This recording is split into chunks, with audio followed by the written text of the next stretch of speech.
I did some stuff with my kids this past weekend, and it didn't involve spending a dime. Now, as a parent, me being an everyday parent, not just a weekend warrior, because mine actually live with me.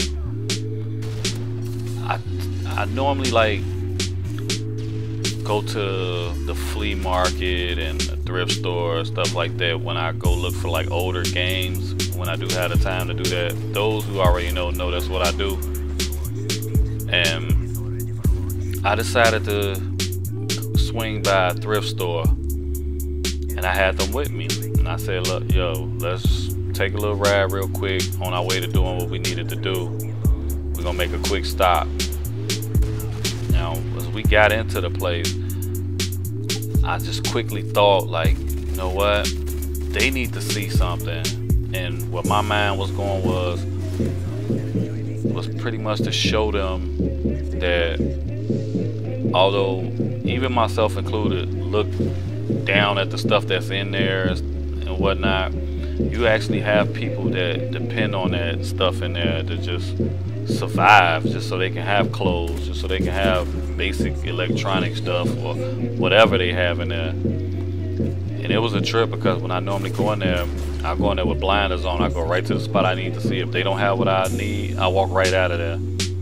But as we walked in there, I told my kids, like, and I have sons, so I told them, look, y'all gonna see some stuff in here that's gonna look all rinky-dink and raggedy to you, but you have people that's in here right now that's the best thing that they're gonna have. So all the toys that you all don't play with, all the clothes that you don't wear and stuff like that, they would treasure this type of stuff. And when I did that, not only was I teaching them some things, I was learning some stuff myself, because I'm guilty of being frivolous at times too. Now, this past Christmas, I spent a good 4 figures. And when I say a good 4 figures, I don't mean just barely $1,000. I spent a good 4 figures, and I'm not gonna get into the number, but a good 4 figures on Christmas gifts.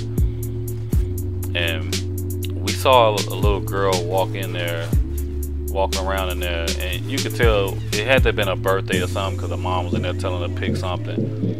And it was like a little piano. Now, that piano was probably no longer than my 7-year-old son's arm.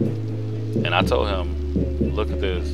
This is probably gonna be the only thing she get for her birthday, while you asking for Nintendo DS's and all of that, 3DS's and stuff.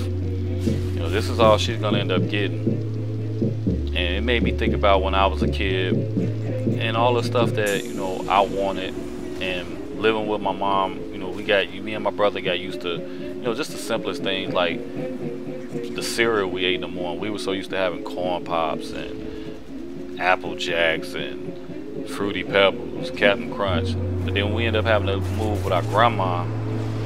It was just like a white and black box that just said cereal on it. I mean, seriously. And I never understood, like, why we have to eat this? Why do we have to do? Why we can't get this? Why we can't have that? But when you get older and you have children of your own, it really wakes you up. So it's just me trying to be a responsible parent and teaching my sons that, be grateful, be thankful that we're able to live a comfortable life like we do, and you're able to have the things that you have, because you saw people in there walking around that was just like, you could tell they were barely making it, so $10 shoes that's going to be torn up in 2 weeks, that's crazy. I mean, that is really crazy. So, man, I just had to share that with you all.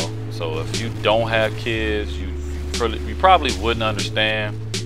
Hopefully you get it though, just by listening to this here. So all my parents out there, I know y'all can respect that.